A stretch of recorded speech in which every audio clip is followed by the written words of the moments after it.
자, 오늘은 위로자 성령님 이제 성령 침례에 대한 강의를 시작하도록 하겠습니다. 여러분 잠시 먼저 우리 고린도전서 12장 한번 찾아보십시오.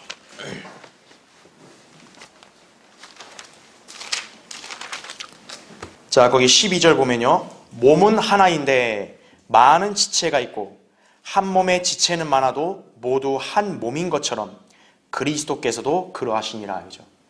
그러니까 지금 예수 그리스도의 몸을 이제 우리 인간의 몸과 비교를 해서 이제 그리스도의 몸된 교회가 어떤 특징이 있는가 설명하는 거죠. 자, 근데 그 그리스도의 몸에 한 몸에 여러 지체들이 있잖아요. 즉 그리스도라는 몸 안에 여러 지체들이 있다는 거죠. 그럼 그 지체들이 어떻게 형성이 되느냐?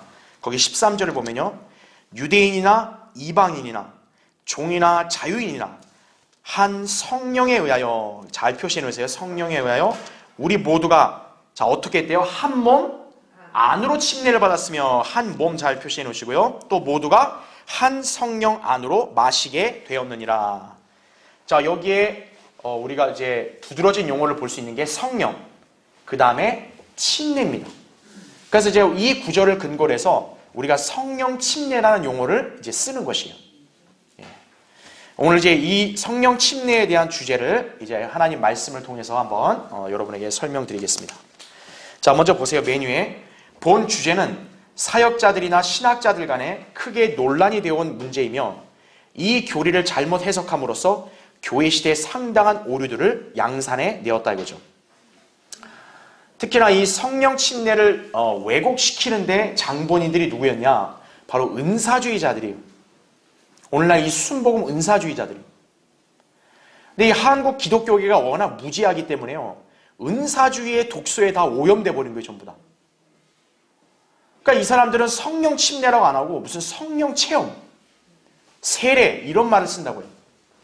그러면서 그 증거를 뭐라고 주장하냐면 방언이라는 거예요, 방언. 근데 성경 어디에도 그런 건 없어요.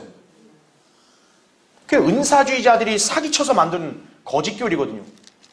근데 한국 기독교계들은 뭐냐면 성경에 무지하니까 사기에다 당해버린 거예요, 전부 다. 계속 보세요. 성령님께서는 실제적으로 성도들을 모으시는 사역을 하는 반면 사탄은 성도들을 분리시키기 위하여 이 교리를 이용하고 있다. 특히 은사주의자들처럼 감정이나 느낌, 경험 등의 체험이 성령의 은사로 여기게 됨으로써 심각한 오류에 빠지는 것이다, 그죠? 그러니까 이 사람들은 성령 체험을 갖다가 자기 감정, 경험에 근거해서 성령 체험이라고 주장하는 거예요. 그러니까 교회에서 갑자기 막 그냥 뭐 통성기도하고 막 찬양 열심히 부르다가 갑자기 그냥 감정이 고조되면 뭐예요? 아, 성령이 내 안에 역사했다고. 성경에는 그런 증거가 없어요. 그냥 그 사람이 이제 집에 가서 어때요? 또 기분 안 좋은 일 있으면은 그런 거 다 사라져요, 그냥. 아, 열받네. 또 이러는 거죠, 집에 가면. 또 옛날 습관 고스란히 나와요. 부흥집회나 이런 데 가서 막 은혜 받았다고 막 엄청나게 막 거룩하고 고귀한 상태로 막 왔다고 그렇게 하더니 집에 돌아와서 뭐예요? 똑같아지는 거예요, 다시. 그러니까 그거는 성령님하고 아무 관계 없어요. 그러니까 자기 감정의 그냥 기복인 거죠, 오락가락하는 거. 성령 침례는 그리스도인에게 있어서 매우 중요한 교리이기에 성경적으로 올바른 해석으로 공부를 해야 된다 이거죠. 그럴 때 이단들에게 속지 않고 자신의 믿음이 성경의 진리 위에 온전하게 설 수 있는 것이다 라는 거죠. 자, 지금부터 성령 침례에 대한 올바른 교리를 살펴보고자 한다 했어요. 자, 먼저 첫 번째 보세요. 자, 성령 침례에 대한 다양한 해석과 설명이 있습니다.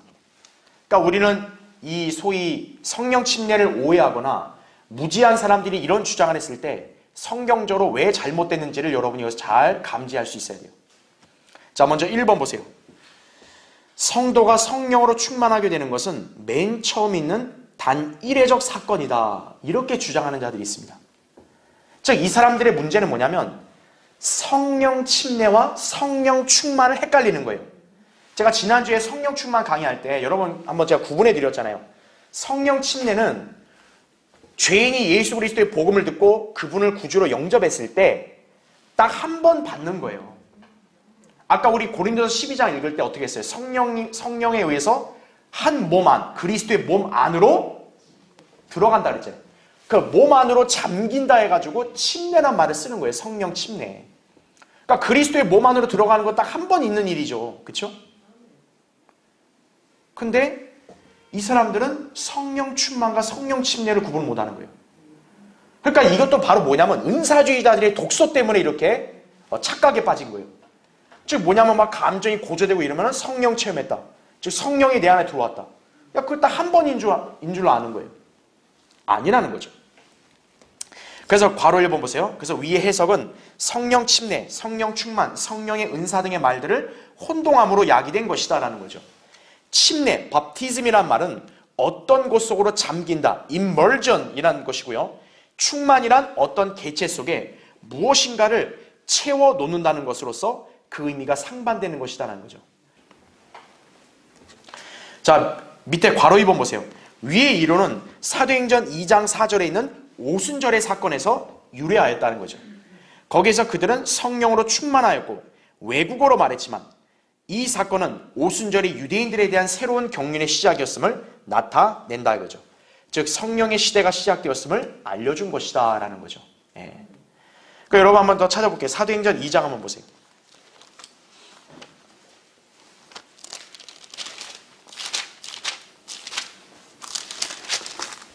자, 사도행전 2장 거기 1절부터 제가 4절을 먼저 읽겠습니다. 그 오순절 날이 되자 그들이 다 하나가 되어 한 장소에 모였는데, 자 보세요. 2절 갑자기 하늘에서 거친 강풍 같은 소리가 나더니 그들이 앉아있는 온 집안을 가득 채우더라. 거기에 불같은 모양으로 갈라진 혀들이 나타나 그들 각 사람이 머물더니, 자 4절 그들 모두가 성령으로 충만하여 성령께서 그들에게 발설하게 하신 대로 다른 방언들로 말하기 시작하더라 이렇게 말씀하고 있죠. 그러니까 이 구절을 근거로 오순절에 여기 보니까 성령이 강림해서 성령 충만이란 말 나오니까 이 사람들은 성령 침례와 성령 충만을 똑같다고 생각하는 거예요. 근데 이 구절을 갖다가 오늘날 교회 시대 교리로 삼으면 굉장히 위험합니다. 왜냐하면 아직 성령께서 강림하시지 않았기 때문에, 그렇죠? 이 유대인들은 지금 경륜의 새로운 변화를 전혀 알지 못해요. 그렇죠? 그들에겐 또 성경이 없었단 말이죠. 그러니까 어떻게 한 거예요? 예외적으로 성령님께서 강림하셔서 이들 안에 들어가셨을 때 성령 침례가 그때 일어난 거예요. 동시에 성령 침례가 일어났고 성령으로 충만해진 거예요. 근데 문제는 이 당시 유대인들이 성령 침례라는 교리를 알아요, 몰라요? 모른다고요. 성령님께서 인격체로서 한 사람 안에 영원히 내주하고 그 사람들이 그리스도의 몸 안으로 들어간다는 진리를 알아요, 몰라요? 이 사람들은 모른다고요. 그러니까 자신들 안에 성령님이 강림했을 때 내주했다는 것을 모르기 때문에 이들에게는 성령이 그들 안에 내주했다라는 눈에 보이는 증거를 보여줄 필요가 있었던 거예요. 왜? 그래야 그들이 이게 성령께서 내 안에 지금 내주하신 거구나, 그걸 이해할 수 있는 거죠. 그래서 거기서 나타났던 표적이 뭐예요? 하늘의 거친 강풍 같은 소리가 들린 거죠. 그러니까 이걸 교리로 삼아버리면 문제가 뭐예요? 만약 이게 우리 오늘날 신약교회 교리면 오늘날 구원받은 사람들은 성령 침례받는 사람들은 다 어떻게 해야 돼요? 성령 침례 받는 순간 하늘에서 뭐가 나야 돼요? 강풍 소리가 나야 돼요. 근데 다 나냐고요? 성령 체험했던 그들이 강풍 같은 소리를 들었어요? 하늘에서? 아니잖아요. 그 다음에 4절에 나온 대로 방언을 말했다 그랬죠. 바로 왜 방언을 말하는 거냐? 그게 바로 그들의 육신의 능력을 하는 게 아니라 성령께서 그들 안에서 은사로 이렇게 표적으로 주신 거기 때문에 방언을 말함으로써 유대인들이 볼 때 어떤 거예요? 저거는 저 사람들이 하는 게 아니라 성령께서 하시는 거다. 유대인들도 눈에 보이는 표적으로 그들의 말을 믿을 수 있기 때문에 그러는 거예요. 그래서 이 당시에 사도들에게 방언을 할 수 있도록 하신 거란 얘기죠. 그러니까 이걸 갖다가 교리로 삼아버리면 어떻게 되는 거예요? 심각한 오류에 빠지는 거예요. 혼동에 빠지는 거예요. 네. 그러면 다 성령 받은 사람들 다 방언해야 된다는 거잖아요. 근데 여기서 우리가 알다시피 지금 이 다락방에 모인 사람들은 뭡니까? 120명이 모였다고 그랬어요. 근데 방언은 몇 명 한 거예요? 12사도만 한 거예요. 그럼 108명은 왜 안 한 거예요? 108명은 성령 안 받은 거예요? 아니잖아요. 그렇죠. 그리고 또한 여기 보면 알겠지만 여기 천하 각국으로부터 온 사람들이 어떤 거예요? 그들이 알아듣는 거예요. 오늘날 이 기독교인들은 방언 알아들어요? 몰라요. 자기도 뭔 말인지 몰라요. 예전에 이소호 목사님이 어떤 사람이 방언에 대해 묻길래 방언은 마귀 소리다 이거예요. 그러니까 이해를 못하니까 그럼 한번 해보라는 거예요. 이 사람이 방언했어요. 그랬더니 뭐라고 했냐고 물어봤더니 자기도 모르겠대요. 그 미친 사람이죠 그거. 지금 여기 사람들은 못 알아들었어요? 방언한 거를? 다 알아듣잖아요. 다 천하 각국에 있는 사람들이 자기 나라 말로 알아듣는다 그러잖아요. 아니 성경을 조금만 보면 다 답이 나오는데 그걸 모르나요? 마귀에게 관장됐기 때문에 그러는 거예요 전부 다. 그걸 여러분 잘 아시죠? 성경에 무지하고 마귀가 관장을 하니까 어떻게 속아버린 거예요 다. 유명한 목사, 훌륭한 저 사람 많이 모은 부흥사가 그냥 짓거려야 되니까 그걸 그대로 믿은 거예요 그냥. 아 저게 맞겠지. 안 그러면 어떻게 하나님께서 저런 이렇게 사람 많이 모아준 목사가 거짓말 하겠냐고. 하나님 말씀 믿는 게 아니라 그런 사기꾼 목사들의 말 믿어버린 거예요. 자 2번 보세요. 이제 바로 이어지는 거예요. 성령 침례란 방언으로 말하는 경험이다 이거예요. 네, 방언이라는 게 방언. 자 오늘날 이 한국 교회들의 문제점은요. 잘 보세요. 이 기독교계는요. 어떤 오류에 빠졌냐. 이 사람들은 구원을 받는 거하고 그 다음에 성령 체험과 별개를 이렇게 구분지어요. 즉 구원을 어떻게 보면 우리랑 비슷한 식으로 이렇게 이해하는 거예요. 맞아. 은혜로 받는 거야. 근데 그게 끝이 아니라 어떤 계기를 통해서 뭐예요? 성령 체험을 해야 된다 이거죠. 이게 이 사람들이 말하는 소위 성령 세례인 거예요. 여러분 이 말도 얼마나 웃긴 줄 아세요? 우리 킹제임 성경에 침례라 돼 있잖아요. 일반 교회들이 쓰는 건 세례라 돼 있잖아요. 그래 이것도 성령 세례라고 해석하는 거예요. 이 사람들은. 이 사람들은 세례 침례도 모르는 거예요. 이거다 이거죠. 그럼 성령 체험의 증거가 뭐냐? 라고 하면 방언이라는 거예요. 방언. 왜? 성령은 눈에 안 보이잖아요. 근데 어떤 사람이 성령 체험했대요. 근데 그 눈에 안 보이니까 사람들이 못 믿을 거 아니겠어요. 거짓말하는 거 아니냐 이렇게 말하면 어떡할 거예요. 그러니까 뭐예요? 증거가 방언이다 이거예요. 방언. 오늘날 이 교회들이 알랄랄랄랄 이렇게 방언하면 아, 성령이 지금 내 안에 들어온 거라고. 예. 근데 성경 어디에도 그런 거 없어요. 예. 그리고 이 사람들은 이거랑 또 뭐예요? 성령 충만 다 혼동하는 거예요. 그리고 은사 다 혼동해요. 그러니까 뒤죽박죽이야. 뒤죽박죽. 방언하면 은사라고 이렇게 얘기하는 거예요. 근데 뭐 여러분 보세요. 방언의 은사라는 건 모든 사람이 다 똑같이 갖고 있는 게 아닌 걸 수도 있단 말이에요. 그렇죠? 어떤 사람 방언 못하면 뭐예요? 아예 성령이 없는 건데 그러면? 그렇잖아요. 이 사람들은 방언하려고 애를 쓰잖아요. 말이 안 되는 거예요. 이게 전혀 구분을 못하는 거예요. 전혀. 자, 성경의 교리는 뭡니까?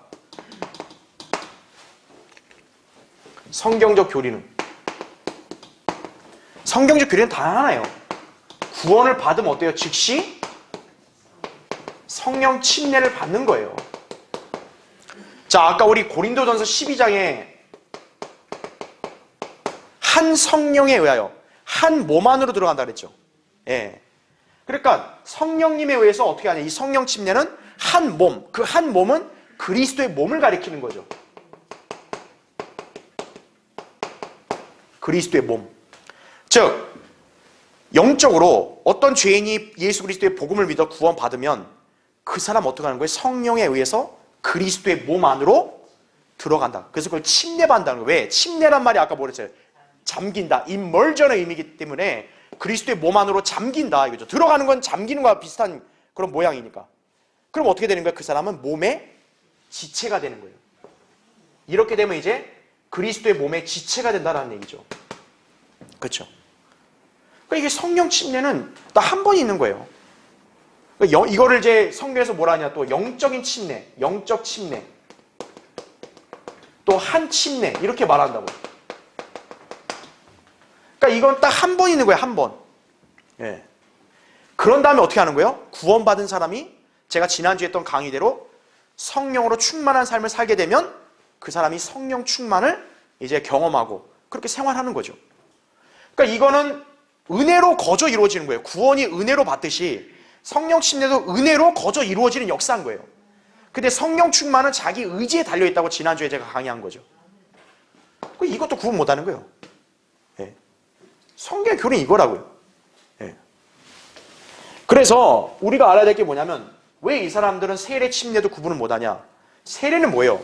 뿌리는 거 아니에요. 뿌리는 거. 성경에는 신약 성도 중에 물 뿌림 받는 사람 없어요. 이거 로마 카톨릭이 만든 용어예요. 세례는.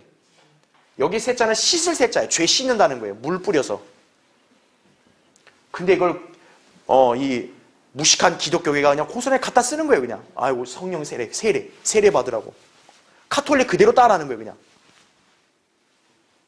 우리 성령 침례라고 하죠. 왜 침례란 용어가 그렇게 중요하냐면 성경적으로 볼 때 우리가 성령에 의해서 그리스도의 몸 안으로 들어가는 거기 때문에 그거를 설명할 수 있는 용어는 잠긴다는 침례밖에 없는 거예요. 세례가 어떻게 그리스도의 몸 안으로 들어간다는 거 어떻게 표현할 거예요? 그렇죠? 아니, 성령이 뿌려지는 거예요, 여러분한테? 성령님이 그냥 들어오는 거지. 구원받으면 성령님이 이렇게 뿌려지는 거예요, 이렇게? 성령님이 무슨 물이나 흙이에요, 이렇게 손으로 쥐어서 이렇게 뿌리는 거예요? 성령님은 들어가시는 거죠. 그래서 침례란 말이 있는 거예요. 이것도 모르는 거예요, 이 사람들은. 예. 그래서 알아야 될 게 뭐냐? 은사는요, 골고루 주시는 거예요, 성령님이. 그러니까 어떤 사람 방언의 은사가 있는 거 있어요. 방언이라 했을 때는 이렇게 알지 못하는 방언이 아니라 외국어를 말하는 거예요. 그런 게 있고, 방언의 은사 없는 사람도 있어요. 이 사람들은 방언을 못하면 성령을 안 받았다고 이렇게 해석하는 거예요, 다. 다시 말하면 방언 못하면 구원받지 못한 거다. 이렇게 돼버리는 거예요, 이 사람들 주장에는요. 그거 굉장히 심각한 오류입니다. 그거 잘 기억을 해야 돼요. 그래서 여러분 그 밑에 괄호 1번 보세요. 이 해석은 사도행전에서 다음 4가지의 경우에만 적합한데 그것은 서로 다른 다양한 부류에 속했던 사람들을 공개적으로 한 몸 안으로 통합하는 것이다 이거죠. 이게 뭐냐면 우리가 알아야 될 게 성령 침례란 방언으로 말하는 경험이다라고 했을 때요. 우리가 이 말 자체를 무조건 무시하면 안 돼요. 왜? 실제로 성령 침례 받아서 구원받은 사람들 중에는 방언을 말하는 사람이 있기 때문에 그래요. 그렇죠? 사도행전에서 실제로 어때요? 방언을 했어요. 그러니까 여기 은사주의 기독교계가 은사주의 열풍에 왜 속냐면 성경에 봐라 방언하지 않았냐 이러니까 다 속아버리는 거예요 전부. 그런데 제가 얘기했잖아요. 사도행전이 왜 어려운 책이냐면 경륜의 변화가 많기 때문에 예외적인 케이스가 있다는 거예요. 그게 왜 그런지 보세요. 바로 2번. 사도행전 2장에 보면 오순절에 방언으로 말한 사람들은 누구였어요? 유대인 성도들이었다는 거죠. 아까 사도들. 그렇죠? 그리고 8장에서 사마리아 성도들이 성령을 받았어요. 근데 문제가 뭐냐면 사마리아 성도들이 성령 받을 때는 방언이 안 나와요. 따로. 근데 10장을 보세요. 10장에서는 이방인들이 공개적으로 성령을 받았죠. 이때 이방인들이 방언을 합니다. 그러니까 여기서 혼란이 오는 거예요. 사도행전 10장에 코넬료 가족들이 방언을 하니까 봐라 성령 받았으니까 방언하지 않았냐 이렇게 해석하는 거예요. 이제 잠시 뒤에 설명할 거예요. 그게 왜 이 시대 교리가 아닌지를. 그 다음 보세요. 또한 4번째 부류의 사람들은 침례인 요한의 제자들이었다. 즉 복음 전파 순서는 예루살렘, 유대, 사마리아, 이방인의 세계로서 오순절에서 사도행전 19장까지는 각각의 부류의 사람들이 거의 동화될 때까지 몇 년간 지속된 과도기적 기간이다. 따라서 오늘날에 우리는 그 기간 동안에 일어났던 역사를 경험하지 않는 것이다 라는 거죠. 예. 경륜의 변화가 계속 있기 때문에 지금 대상도 계속 바뀌고 있죠. 예외적으로 허용한 경우 케이스라는 거죠. 그걸 갖고 와서 마치 성경 전체의 교리인 양 주장하면 안 된다는 얘기죠. 괄호 3번 보세요. 사도행전에서 나타나는 방언은 자, 제가 늘 방언 강의할 때 여러분들이 말씀드렸죠. 방언은 목적이 뭡니까? 믿지 않는 유대인들을 위한 표적으로 주어지는 거예요. 자, 이건 다 알지만 그 다음 한번 찾아볼게요. 여러분 그 고린도전서 한번 보세요. 고린도전서 14장. 고린도전서 14장에 보면요. 방언에 대해서 긍정적으로 말하는 게 한 구절도 없어요. 만약 방언이 중요하고 당연한 거라면요. 바울이 방언하라고 말했을 거 아니겠어요. 그렇죠? 방언하기 힘쓰라고 말해야 될 거 아니겠어요. 근데 바울은 그런 말 하나도 안 해요. 여러분 거기 14장 22절 한번 보세요. 그러므로 방언들은 믿는 사람들을 위한 것이 아니라 그랬죠.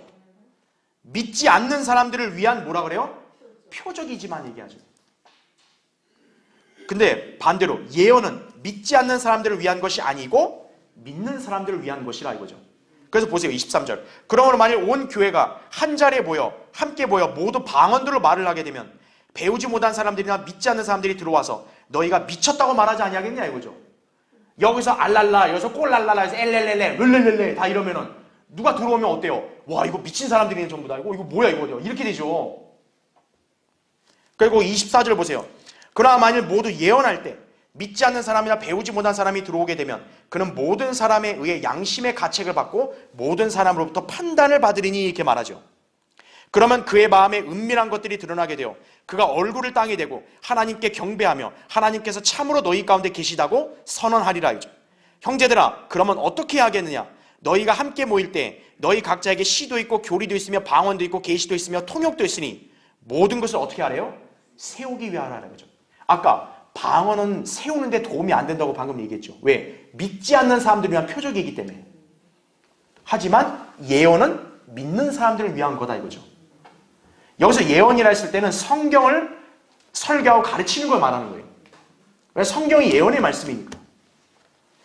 즉 다시 말하면 뭐예요? 바울이 얘기한 취지는 예언을 하라는 거예요. 사실 성경을 가르치라는 거죠. 방언한다고 그렇게 난리법석 떨지 말라는 거죠. 자, 믿지 않는 사람들을 위한 표적이라 그랬죠. 그럼 표적은 누가 구하는 거예요? 고린도서 1장 22절에 보면 표적은 유대인들이 구하는 거라 그랬어요. 그래서 다시 이걸 보면요. 원칙을. 자, 방언은 뭡니까? 아까 얘기한 대로 믿지 않는 유대인들을 위해서 뭐로 주어졌다고 나와요? 표적으로 주어졌다 나온다 이거죠. 표적. 자, 이 원칙을 갖고 사도행전을 봐야 되는 거예요. 자, 보세요. 사도행전에서 성령 침례를 받고 나서 방언을 한 케이스가 있는데 그게 처음에는 뭐냐? 사도행전 2장이었어요. 그렇죠? 그러면 사도행전 2장에서는 왜 방언이 나왔냐면 이때는 누구에게 말씀을 전했기 때문에요? 유대인들에게 전했기 때문에 유대인들의 입장에서는 저 사도들이 과연 성령에 의해서 말을 하는 건지 아니면 자기가 그냥 떠드는 건지 구분을 해야 될 거 아니겠어요? 근데 유대인들은 제가 아까 얘기했잖아요. 뭘 구한다고요? 표적을. 유대인과 교회의 차이점은 교회는 하나님의 말씀을 그냥 그대로 믿음으로 사는 사람들인데 유대인들은 보이지 않는 걸 믿는 종족이 아니에요. 하나님께서는 이들과 처음에 뭐로 시작했어요? 표적, 눈에 보이는 거로 시작했다고요. 그러니까 유대인들은 저것이 하나님에게서 온 건지 아닌지를 이 사람들은 뭐 말씀을 믿어서 이렇게 아는 게 아니고 표적으로 구분하는 거예요. 그래서 예수님도 왜 초림 때 사역을 할 때 이런 병고침이나 마귀들 쫓고 이런 죽은 사람 살린 표적을 왜 했냐면 유대인들은 그걸 보면서 믿는 민족이기 때문에 그런 거예요. 너가 과연 메시아냐 아니냐를 입증하라 할 때는 말씀을 믿는 것이 아니라 이 사람들은 눈으로 보는 표적으로 믿는 사람들인 거예요. 보고 믿는 사람들인 거예요. 그러니까 예수님은 표적을 한 거예요. 마찬가지로 사도행전 2장에서 유대인들을 대상으로 사도들이 말씀을 전할 때 과연 저자들이 성령에 의해서 말하는 것이 아닌지를 유대인들이 분간해야 될 거 아니에요. 그러려면 뭐가 필요한 거예요? 당연히 표적이 필요한 거예요. 그러니까 이들을 위해서 바로 방언을 한 거예요. 그래서 그냥 우리가 술 취해서 떠드는 게 아니라는 얘기죠. 두 번째는 사도행전 10장에서 방언을 합니다. 이때 방언을 누가 하냐면은 이방인들이 방언을 해요. 그러니까 여기서 혼란스러운 거죠. 야, 그럼 좋다. 유대인들이 방언하는 거 그렇다 쳐도 그럼 이방인들이 그때 베드로 설교 듣고 구원받고 나서 왜 방언하냐 이거예요. 여기서 혼란스러워하는 거예요. 그럼 왜 방언했을까 이 사람들이? 간단해요. 제가 아까 어떤 원칙을 기억하라 했어요? 그렇죠? 제가 아까 여러분에게 이 원칙을 기억하라 했죠. 항상 방언이 나오는 목적은 뭐예요? 누구를 위해서예요? 방언은? 믿지 않는 유대인들을 위해서인 거예요. 그럼 이때 왜 이방인들에게 방언을 하겠냐? 바로 이때 누가 그 곁에 있었기 때문에 그런 거예요? 유대인들이 있었기 때문에 그런 거예요. 바로 베드로를 따라서 온 유대인들이 있었기 때문에 그런 거예요. 이 유대인들이 그때 이방인들과 같이 있었기 때문에 이방인들이 성령을 받았다는 것을 이 사람들이 자각을 할 수 있어 없어? 그때는 없다고요. 그러니까 어떻게 하는 거예요? 이방인들이 방언을 하는 거예요. 그러니까 여기 있는 유대인들이 봤을 때는 뭐예요? 우리 사도들이 성령 침례받아서 방언을 했는데 이방인들이 똑같이 방언을 하네? 그럼 그 말은 무슨 말인 거예요? 이방인들도 이 유대인들처럼 성령 침례를 받았네? 이렇게 인지한다는 얘기죠. 그래서 베드로가 이걸 보고 이제 침례를 준 거예요. 너희들도 우리랑 똑같이 성령을 받은 거다. 이렇게 한 거란 얘기죠. 세 번째는 뭡니까? 사도행전 19장이에요. 19장에 여러분 아폴로 있죠. 아폴로와 그 제자들. 이 사람들이 있을 때도 역시 이제 바울이 복음을 전해. 왜 이 사람들은 침례 요한밖에 모르는 거예요. 이 아폴로가 언변이 유창하고 굉장히 성경 지식이 해박한데 보니까 침례 요한밖에 모르는 거예요. 아폴로나 이 사람들이. 그러니까 바울이 이들에게 와서 이제 복음을 전한 거죠. 그러니까 이 사람들은 믿었을 거 아니겠어요. 근데 이 사람들이 믿었을 때도 역시 마찬가지로 침례 요한밖에 모르는 사람이 성령에 대한 걸 알겠어요? 모르죠. 그러니까 예외적으로 이 사람들에게도 방언이 허락될 수밖에 없는 거예요. 그래야 이제 아는 거죠. 아, 바울이 말한 대로 경륜이 바뀌었구나. 이제는 유대인이건 이방인이건 예수 그리스도의 복음을 믿어서 성령으로 침례를 받고 이렇게 거듭나는구나. 이제 이 사람들이 이걸 이해해야 될 거 아니겠어요. 근데 성령을 받았다는 것을 이 사람들은 눈에 있는 증거밖에는 이해를 못하니까 방언을 허용한 거예요. 예외적으로. 그러니까 사도행전에서 방언을 허용한 케이스는 이 케이스예요. 뭘 좀 알아야죠. 그죠? 네. 그러니까 여러분 그 사도행전 다시 10장 한번 보세요. 오늘은 주가 이게 아닌데 자꾸 이렇게 설명이 길어질 수밖에 없는 게 이거를 이제 유튜브 혹시 보시는 분들 중에 헷갈린 분들이 많이 있으니까 설명을 드리는 거예요. 자, 사도행전 10장을 보시면요. 거기 44절 보세요.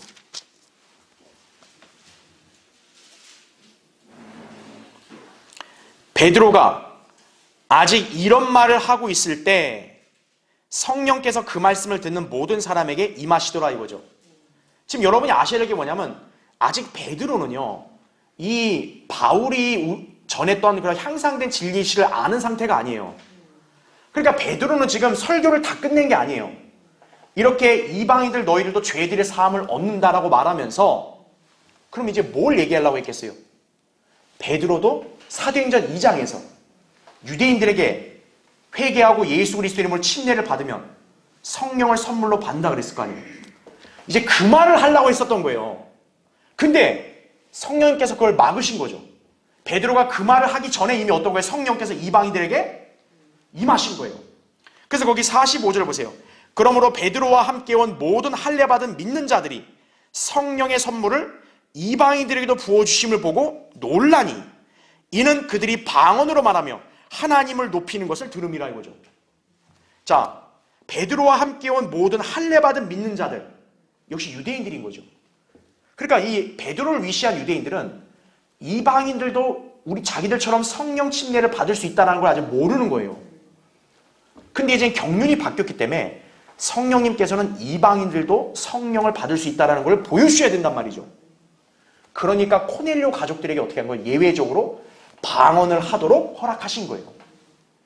왜냐하면 그거를 봐야만 베드로나 이 같이 따라온 유대인들이 이방인도 성령을 받네? 이제 그걸 이해하게 되는 거죠. 그걸 말하는 거예요 지금. 그러니까 베드로는 유대인들에게 해당되는 설교를 이 이방인들에게도 하려고 했다가 성령이 즉시 임해버리니까 아이고 아니구나. 그냥 믿음으로 되는구나. 이걸 안 거죠. 그러니까 거기 47절 보세요. 이제 그때 베드로가 대답하기 이렇게 얘기한 거예요. 이 사람들이 우리와 마찬가지로 성령을 받았으니 어느 누가 물로 침례받는 것을 그 말이요 하며 주의 이름으로 침례를 받으라고 그들에게 명하더라 이렇게 말하죠. 즉 다시 말하면 사도행전 2장에서 유대인들은 침례를 받고 성령을 받았죠. 그렇죠. 근데 여기 사도행전 10장의 이방인들은 지금 침례 받기 전에 성령을 먼저 받았죠. 구원 체계가 다른 거죠. 왜냐하면 바로 그게 바뀐 경륜이라는 것을 성령님이 알려주셔야 되는 거예요. 그래서 베드로가 침례받고 성령 받으란 말을 못하게 하신 거예요. 그래서 지금 베드로가 설교를 다 끝낸 게 아니에요. 아직 말을 더 하려고 하는데 갑자기 성령이 들어온 거예요. 왜? 이방인들은 침례받아 성령 받는 게 아니니까. 믿음으로 성령을 받으니까. 그러니까 베드로가 놀란 거죠. 나는 침례받으면 성령 받는다고 말을 하려 했는데 이 사람들은 우리랑 똑같은 성령을 지금 바로 받았네? 그래, 그럼 이제 침례받으라 이거죠, 그냥. 그래서 사도행전 11장 15절에도 바울이 그렇게 얘기한 거예요. 아니, 베드로가 그렇게 얘기한 거예요. 그래야 내가 말하기 시작하니 성령께서 처음에 우리에게 임하신 것과 똑같이 그들에게 임하더라 이거예요. 그때 내가 주의 말씀 곧 요한은 정령 물로 침례를 주었으나 너희는 성령으로 침례를 받으리라고 말씀하신 것을 기억해놓으라 이죠.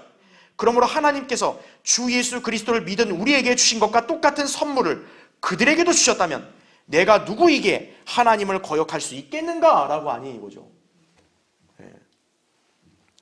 바로 성령으로 침례를 준다는 걸 베드로가 그때서 이해했다는 거죠. 그러니까 유대인들에는 침례를 받고 성령 받은 건데 이들은 그냥 믿음으로 받은 거죠. 바뀐 경륜을 성령님이 알려주신 거죠. 그러니까 막으신 거예요. 그래서 즉시 성령이 들어와 보시고, 근데 유대인들은 그들에게 성령이 들어왔는지 안 들어왔는지 모르잖아요. 그러니까 방언이라는 걸 통해서 증거로 보여주신 거예요. 아, 성령이 들어왔구나 이거죠. 그러니까 방언은 바로 믿지 않는 유대인들 또는 유대 민족들이 하나님의 증거라는 것을 인지할 수 있게 하는 표적인 거예요. 교회에게 필요한 게 아니고 교회가 믿게 하기 위한 것이 아니고 좀 제대로 알고 그래야죠. 여러분, 바울이 복음 전할 때마다 계속 방언했냐 안 했냐 체크하고 다녔어요? 사도 바울이 복음 전할 때마다 야, 너 지금 방언해 안 해? 이렇게 체크하고 다녔어요, 바울이? 그러니까 무식한 사람들이 많은 거예요, 성경을 모르니까. 그러니까 지금도 방언하겠다고 떠들고 다니는 사람들은 다 이렇게 무식한 사람들인 거예요. 자기 무식하다는 걸 드러내는 거예요.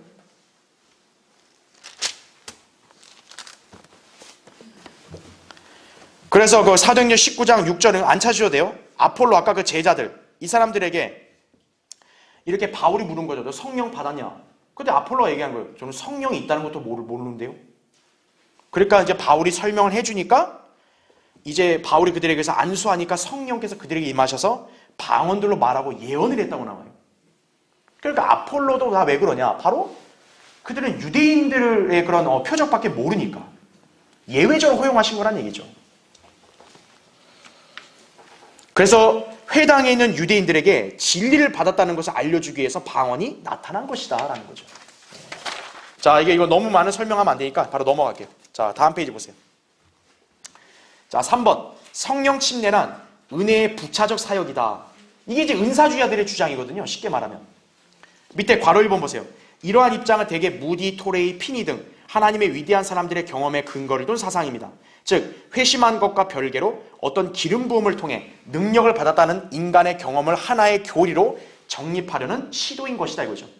그래서 괄호 2번. 이들의 근거 구절은 사도행전 8장 15절 16절을 기조로 한 것인데 바로 전환기적 기간에서 일어났던 현상이, 그러나 이제는 율법에서 은혜로 아들의 시대에서 성령의 시대로 완전히 전환되었기에 그러한 주장은 오늘날 우리에게 확정된 교리로 적용해서는 안 된다라는 거죠.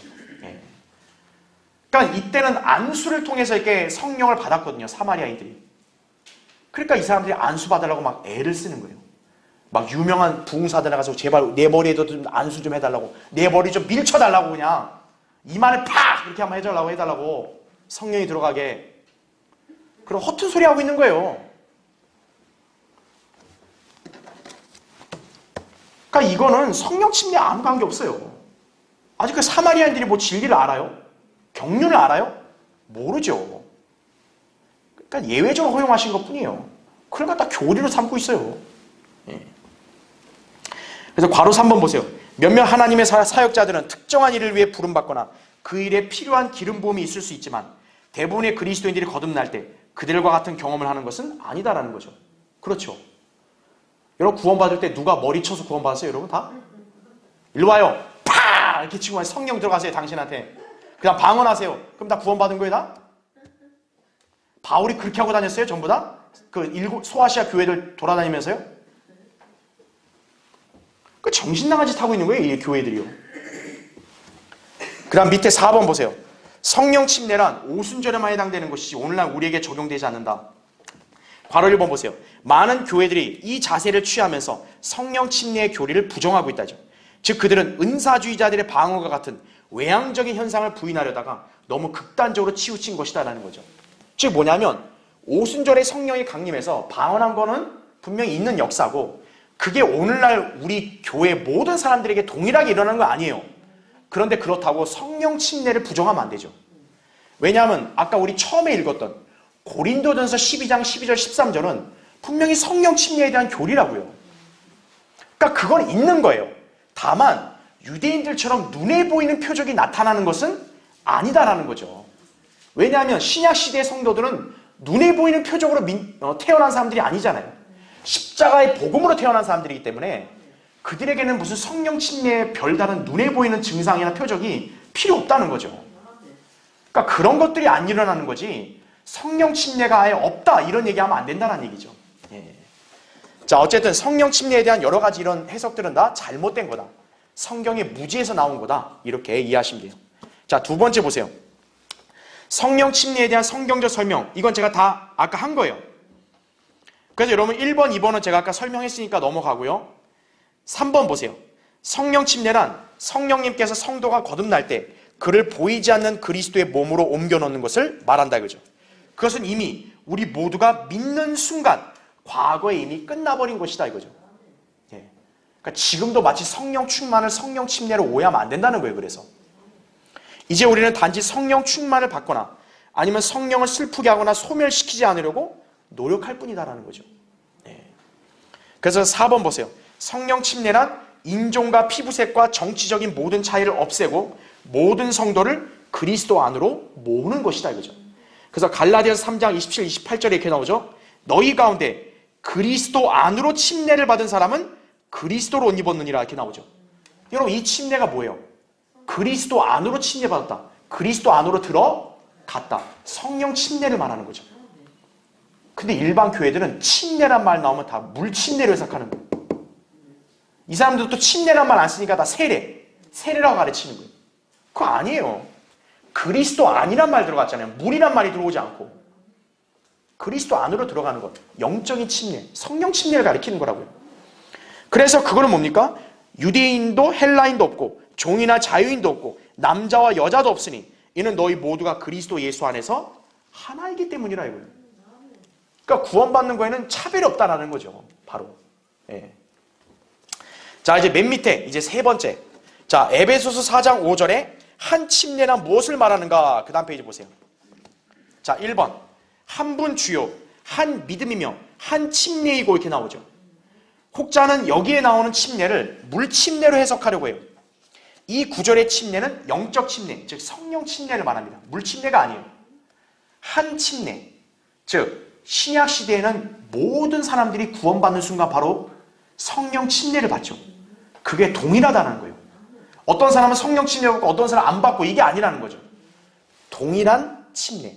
그러니까 똑같은 거니까 한 개라고만 얘기하는 거예요. 한 침례는 바로 그 뜻이다. 이렇게 얘기하시면 되는 거죠. 그래서 2번 교회에서 의식으로 행하는 물침례는 성령 침례의 표식일 뿐이다 이거죠. 참다운 성령 침례는 우리가 그의 몸과 그의 살과 그의 뼈의 지체임이라 라는 말씀을 실행하게 한다는 거죠. 즉 우리 모두가 그리스도 안에 다 하나로 들어가 있다는 얘기죠. 에베소 5장 30절에 나온 말씀이죠. 자, 밑에 네 번째 성령 침례에 대한 개요. 1번 성령 침례란 구원받을 때 일어나는 최초의 일이다. 설명드렸죠. 2번 로마서 6장 3절부터 11절은 성령 침례에 대한 유일한 성경적 정의다. 그리스도 안에서 살아있는 믿음을 가진 성도는 다음과 같은 현상을 경험한다는 거죠. 괄호 1번 성령으로 일단 어떻게 돼요? 거듭나는 거죠. 일단 죄인이 그리스도의 복음을 믿으면 어때요? 그의 죽었던 영이 성령이 들어옴으로써 살아나는 거죠. 그게 거듭나는 거죠. 요한복음 3장 3절부터 8절에 나오죠. 그 다음 괄호 2번 성령의 뭐를 받아요? 보증을 받는다. 그 완성의 보증. 에베소 1장 14절, 고린도서 1장 22절, 5장 5절에 나오죠. 괄호 3번 성령으로 인침을 받는다. 그죠? 에베소 역시 1장 13절, 4장 30절에 나오는 거죠. 이거 제가 다 설명한 거죠. 성령께서 네 번째 내주하신다. 로마서 8장 9절에 그리스도의 영이 그의 안에 있어야 하나님의 사람이라고 말할 수 있다 그랬죠. 그렇죠? 바로 5번 한 몸으로 침례를 받는다 이거죠. 이건 다 봤던 내용이죠. 그 다음에 마지막 5번째 로마서 6장 3절부터 11절에 따른 침례의 정의 그랬어요. 자, 1번 보시면 그의 죽으심 안으로 뭘 받는다 그래요? 침례를 받는다. 바로 그게 뭐냐면 예수 그리스도를 믿는 순간 그 사람이 그리스도와 함께 십자가에 못 박혀 죽었다라는 걸 말하는 거예요. 그러니까 여러분이 어렸을 때는 모르지만 예수 그리스도의 복음을 단순하게 마음으로 믿어서 그 사람이 구원받았잖아요. 그 순간 여러분은 예수님과 함께 십자가에서 같이 죽었다라는 거예요. 그게 죽으심만으로 침례를 받았다는 거예요. 그 다음에 2번 그와 함께 장사되었고 그분의 몸과 합하여 완전한 일치를 이뤘다. 로마서 6장 4절에 나오는 거죠. 즉 그게 뭡니까? 예수님이 무덤에 장사됐잖아요. 그러니까 예수님과 같이 죽었던 사람은 어떤 거예요? 그분과 똑같이 무덤에 장사된 것과 똑같다라는 거죠. 그 다음에 3번 그의 부활 안으로 이제 어떻게 돼요? 침례를 받았다고 로마서 6장 5절에 나오죠. 그분의 새로운 몸속으로 들어가게 됐다는 거죠. 성도는 그분의 몸 안에서 그분과 함께 살게 된다는 거죠.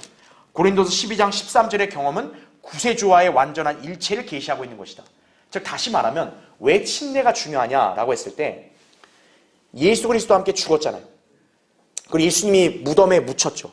그러니까 무덤은 뭐예요? 땅속으로 들어간 거죠. 그렇다는 얘기는 나도 어떤 거예요? 그분과 함께 무덤에 장사됐다는 얘기잖아요. 즉 나도 땅속에 들어갔다는 얘기죠. 근데 예수님이 다시 3일만 어떻게 했어요? 부활하셨죠. 그럼 나도 그분과 함께 어떻게 한 거예요? 부활한 거죠. 바로 그 표식이 뭡니까? 무덤에 묻혔다가 들어갔다가 나오는 거죠. 바로 이거를 우리가 눈에 보이는 표식으로 할 수 있는 거는 침례밖에 없다는 거죠. 침례가 바로 무슨 뜻인 거예요? 우리가 물에 잠기잖아요. 물에 잠긴다는 얘기는 무덤에 장사된 것과 같은 의미라는 거예요. 그러니까 내가 침례 받을 때 뭐냐? 내가 예수님을 믿었다고 고백하는 거는 당신은 예수님과 함께 십자가에 못 박혔고 그분과 함께 죽어서 무덤에 들어갔고 다시 나왔다. 다시 말하면 그분과 일치됐다. 이 뜻인 거예요. 구원받았다는 얘기는. 그러니까 그거를 표현할 수 있는 건 뭐밖에 없는 거예요? 침례밖에 없는 거예요. 그러니까 침례 아까 얘기했을 때 물속에 들어갔다 우리가 다시 나오잖아요. 그게 무덤에 들어갔다가 다시 살아난 것을 바로 보여주는 거란 얘기죠. 그래서 침례란 말이 그렇게 중요한 거예요. 만약 침례가 아니라 세례가 돼버리면 어떻게 된 거예요? 예수님의 죽음과 장사를 표현할 길이 없어요. 여러분 사람 무덤에 어떻게 장사해요? 매장 어떻게 해요? 땅을 파서 놓고 닫아야지. 죽은 사람한테 그냥 흙만 딱 뿌려놓고 가자 이러면 돼요? 그건 안 되잖아요. 죽은 사람 매장 어떻게 해야 돼요? 땅을 완전히 파서 땅에다 완전히 묻고 덮어야 될 거 아니에요, 흙으로. 그렇죠? 완전히 들어가야죠, 시체가 땅속으로.